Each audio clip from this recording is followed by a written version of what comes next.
And then for any major concept of Plato, I would say, read 5 quick summary articles and watch 5 quick videos on YouTube. And what's common to all of them, if they're good sources, should be actually in Plato. And then, as I tell people, the ultimate way is just you have to read the books yourself, and you'll get a lot out of them. You should be aware that it's pretty easy to read Plato. He's one of the philosophers who uses accessible language, and most of his works are dialogues. And one reason a lot of people find him just mesmerizing is because not many people can sort of take a fictional story and philosophical truths and some historical facts that you should know about and put them all together. And the dialogues do that. There's a story, and even though the story is fictional, it refers to real history that people can look up as the context. And then a story evolves in which you get some deep philosophical truths that are meant to be true for real life. And arguably since him, the people who have come close, at least in the Western tradition,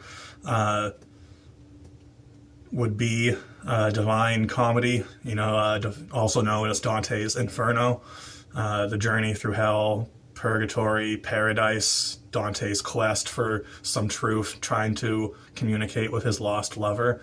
That epic poem from the 1300s, Shakespeare's plays, Paradise Lost by Milton, War and Peace, I believe was Tolstoy. Also Lord of the Rings. Those are some examples of stories that kind of do that. And with most of those examples, they're doing what Plato did, which is debate and dialogue about the issues happens during the story.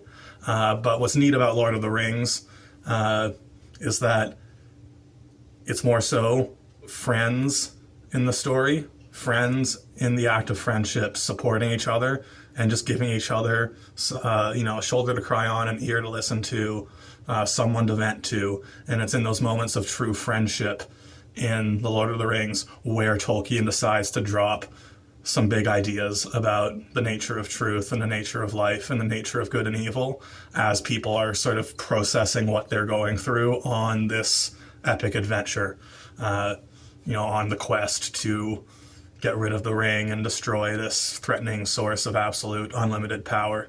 And that's kind of interesting. I know a lot of you are interested in a philosophy of relationships, and I've pointed out to you how relationships are one thing that could be the next step for the evolution of philosophy. One criticism of Western philosophy, and some types of Eastern philosophy as well, is that it's removing the thought and the idea from the direct experience of the immediate moment. It's removing abstractions from lived experience, and if people get lost in the abstraction and they don't bring it into something that's direct and total and real, problems can erupt from that. And there's some truth to that. Most of the good philosophers, I would argue, are already aware of that and are trying to give you ways to bring the high, lofty abstractions into direct lived experience. And a long-winded way of saying you should probably read Lord of the Rings at some point and a handful of other really great works, because it's in good poetry, good literature, and stories where you can get a sense of matters of philosophy coming into a full reality. And then obviously the last level is you in your own life, having those rare moments of awareness where you're not in autopilot, but things you've learned from the realm of wisdom can actually be brought to your awareness at the same time as you directly do something and engage with someone and receive what the moment is giving you. So I hope you guys find that. If you found any of that appealing, that's what people seem to get from Plato.